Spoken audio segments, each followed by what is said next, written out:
پوری نماز کے اندر انگلیاں کھول کے نہیں رکھنی ہوتی، بند کرنی ہوتی، اسے نہیں کھولیں۔ آپ کہیں گے اتنی سی بات کرو، اللہ نے مانگا ہے کر لو۔ جب آپ کھڑے ہوں مرد کے لیے ہاتھوں کو زانوں کے اوپر رکھنا ہے، سائڈ میں نہیں رکھنا ہے، سامنے رکھنا ہے، سامنے رکھو۔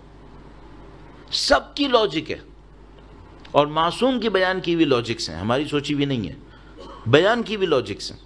ہاتھ سامنے ہونے چاہیے، سائڈ میں نہیں ہونے چاہیے۔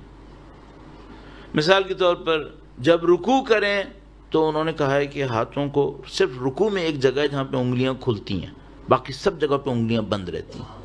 رکوع میں صرف ایک جگہ پہ انگلی کھلتی ہے، انگلیاں کھولیں، تھوڑا سا جو اپنے نیز ہیں اس کو پش کریں پیچھے کی طرف، کمر اسٹریٹ ہونی چاہیے، گردن بھی سیدھی ہو، جھکی بھی نہیں ہو، اسٹریٹ رکھیں۔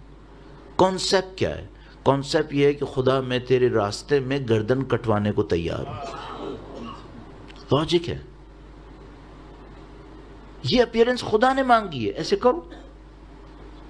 سجدے اب مثلا کھڑے ہونے میں بہت بڑی، میں بعض اوقات سوچتا ہوں کہ اگر ہم چھوٹی چھوٹی چیزوں کو امپروو کر لیں، خدا نے اس اپیرنس کو مانگا ہے نا، تو کوئی لاجک ہے اس کے پیچھے۔ مثلا جب آپ کھڑے ہوں تو آپ کے پاؤں، دونوں پاؤں قبلے کی طرف ہونے چاہیے، ٹیڑھے نہیں ہونے چاہیے۔ کوئی کہے کہ حرام ہے، حرام نہیں ہے، مستحب ہے، اس سے نماز امپروو ہوگی۔ اور نماز امپروو ہوگی تو یہ سمجھ لو آپ نے سب کچھ ٹریگر کر دیا، بہتر ہوتا چلا جائے گا۔ تو ابھی دوسرا دن ہے مجلس کا، میں دوسرے دن میں اس کو عرض کر رہا ہوں تاکہ انشاءاللہ میں اور آپ پریکٹس کریں گے 10 دن، کہیں سے کہیں پہنچ سکتے ہیں ہم، اچیومنٹ ہونی چاہیے نا۔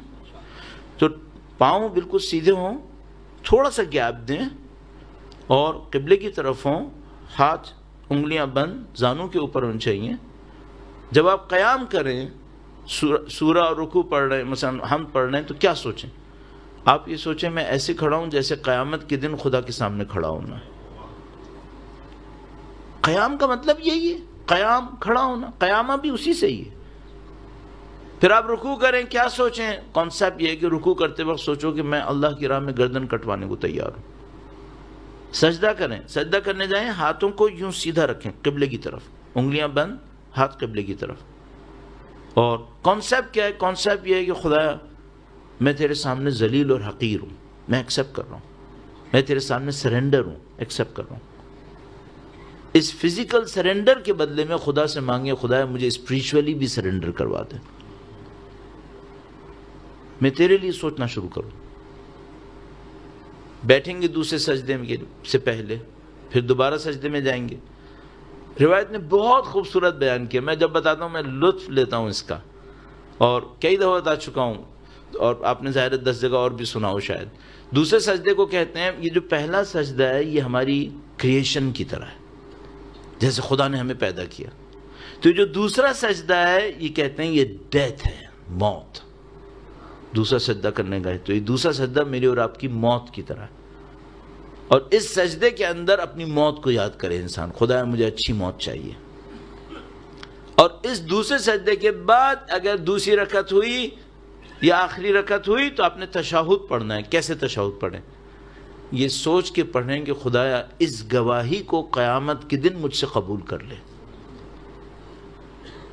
تو اگر کسی کا تشہد خراب ہوا تو قیامت کے دن شاید اس کی گواہی بھی صحیح نہیں ہوگی، یہ سب آگے تک جائے گا۔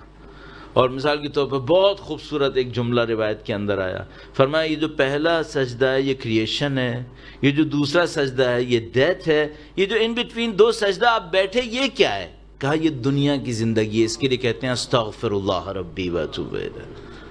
یہ دنیا کی زندگی اتنی چھوٹی سی ہے، دو سجدوں کے درمیان کتنا اسٹے کرے گا کوئی؟ کہا یہ استغفر اللہ ربی واتوب الیہ، کیونکہ خدا سے دوری کی جگہ ہے یہ۔ نماز امپروو کریں گے، بہت ساری چیزیں امپروو ہوتی چلی جائیں گی۔ درود بھیجے گا محمد و آل محمد پر۔